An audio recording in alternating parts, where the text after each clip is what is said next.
رشتے کی بندش ختم صرف 3 دن میں انشاءاللہ العزیز. اس طریقے سے آپ کریں اور ان شرائط کے ساتھ جو شرائط میں نے لانگ ویڈیو میں بتائی ہیں.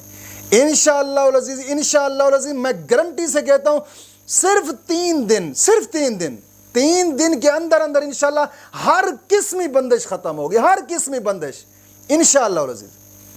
کوشش فرمائیں. اس وظیفے کو کرنے کا طریقہ کار یہ ہے، نماز فجر کے بعد 300 مرتبہ کرنا، اور پھر نماز ظہر کے بعد 100 مرتبہ، نماز عصر کے بعد 100 مرتبہ، نماز مغرب کے بعد 100 مرتبہ، پھر نماز عشاء کے بعد 2 رکعت نماز نفل حاجات پڑھنی ہے.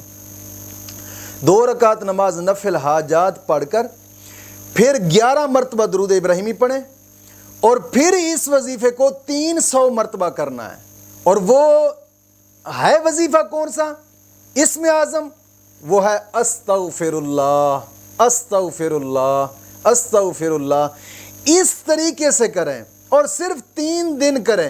انشاءاللہ العزیز انشاءاللہ العزیز ہر قسمی بندش ختم ہوگی، ہر قسمی بندش انشاءاللہ العزیز.